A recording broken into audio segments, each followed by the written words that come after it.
I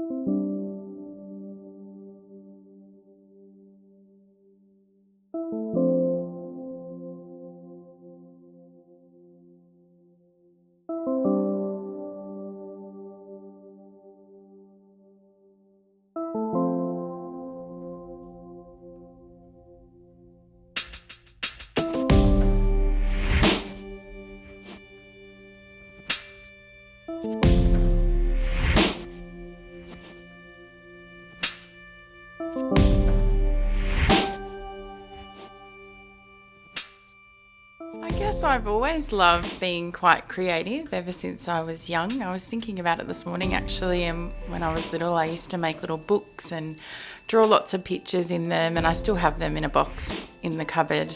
I used to jump on my mum's sewing machine most weekends, Saturday and Sunday morning, and just create little bits and pieces, probably the ugliest little things. I thought they were amazing. And then in school, yeah, I did love art in the early years. Unfortunately, I didn't follow on with that in the later years, but then came back to it. I wanted to get immersed in the community again, just start being creative and get some fundamental stuff under my belt as well, and try different practices, slowly building up supplies and making. It's been lovely.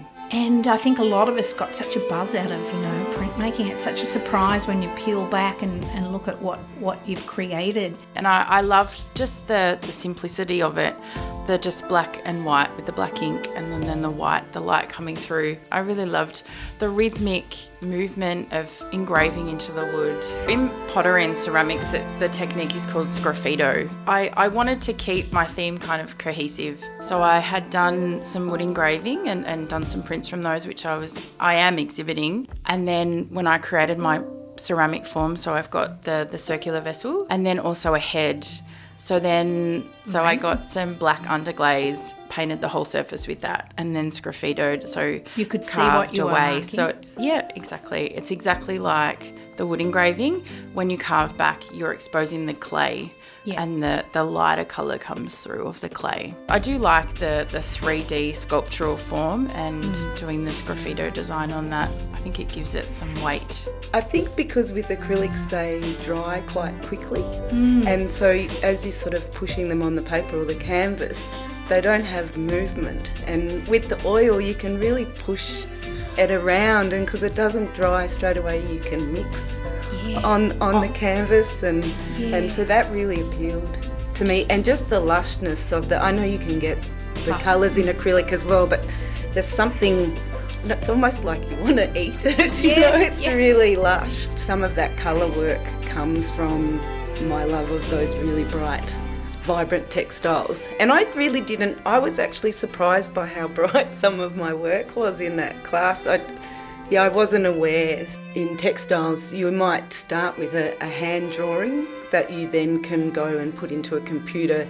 and generate your pattern from. But I like the feeling of the hand drawing as the beginning point, because otherwise I think that's the point of difference sometimes in a textile, is you can see someone's hand in it. So I just love this idea of capturing movement and that beauty of having something that is stagnant but has movement in it, so that sort of gestural work. I think it's interesting with art, one of the things is making something solid almost look like it's something else, like it can move or it does move or it seems light even though it's heavy, and it's quite an interesting thing, isn't it?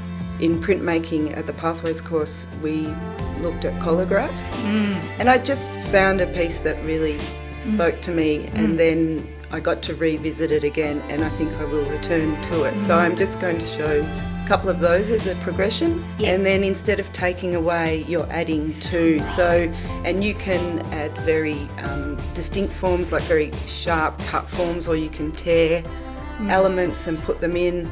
I'm feeling less inhibited, I've